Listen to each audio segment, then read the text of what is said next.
In part 1 of this video tutorial, we've prepared a portrait so it's ready for some digital confetti. And to create that confetti, let's go to File, New, and produce a new blank file at 800 pixels wide by 800 high, and a nice strong high resolution of 240 because we've got quite a large background source image, so we want to have quite large chunks of confetti. And you can click OK to create the new document. Next thing to do is get your layers palette up, and we'll draw a marquee using the elliptical marquee tool.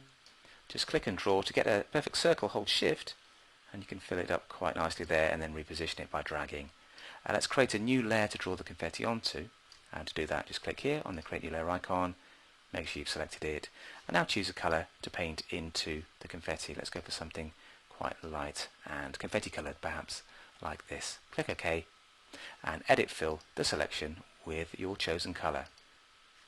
Foreground colour is good because that's what we've got. Click OK, and there we have our circle filled with our confetti colour. Control D to deselect for the moment, then grab the elliptical marquee because it's a bit spherical, isn't it? We want to make it look more confetti shaped, so just click and draw a marquee around the bottom section. Control T to get the free transform tool, and then just drag up to the top like so, just to squash it and give it a more confetti-ish shape. Hit return to apply the change, and Control D again to deselect. There we have our confetti shape. It's a little bit too flat, isn't it, at the moment? A bit too computer generated. What I'm going to do is just turn off the background by clicking the hide icon so you can see the transparent pixels. And to make the confetti semi-transparent, what we're going to do is use the gradient tool and a layer mask.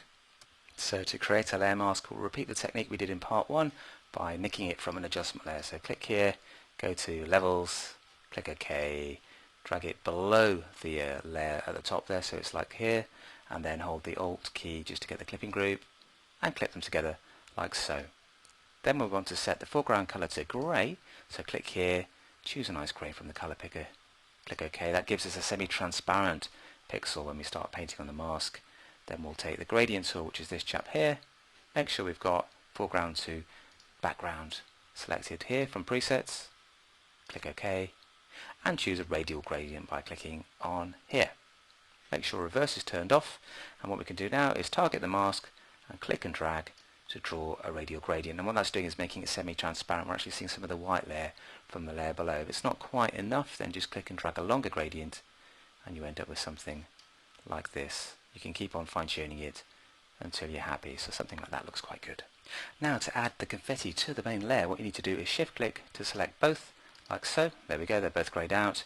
Let's just click here so we can see both layers open up once. Here we go. And then all you need to do is to drag the two layers that are connected here, the mask and the confetti layer, just drag them onto the main document, and that will add the confetti like so. Let me just click here to open that up, and if we grab the move tool, which is this one here, you can move around. You can see it is semi-transparent, so that is our floating bit of confetti. Control T lets us transform that by rotating it. If I hold shift and scale, I can actually then drag the confetti around and place it wherever I like, and hit return to apply the change. And now I can go back to my main confetti layer again. There we go, and I can basically copy that again and add it in the same way. So let's just take it from here. I might change the mask actually a little bit, make it even more transparent, this one, just add a bit of variety. So what I'm going to do is to grab the gradient tool, which you can get by pressing G, and then click on the mask and draw again. Maybe a much larger and stronger, more transparent option. Then hold shift to select them both, and then just drag them again like so. So that's a much more transparent one there. Control T to transform it. Let's squash it a little bit more as well, just to change its shape, and scale it down a bit for a nice smaller piece. Rotate it, and then maybe place it over the hair. Hit return. There's another bit.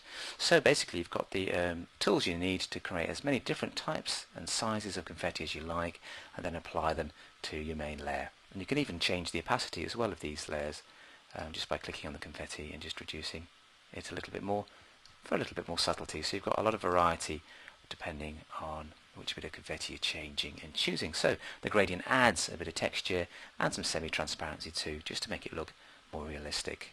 So just keep repeating the process until you've got as many bits of confetti as you like. Just jump forward in time slightly. I've just added another piece, and the nice thing is with this confetti, because it is semi-transparent and it has a gradient in it, you can actually see bits of the other confetti underneath. You get some quite nice blends when you overlap one bit of confetti with a layer below.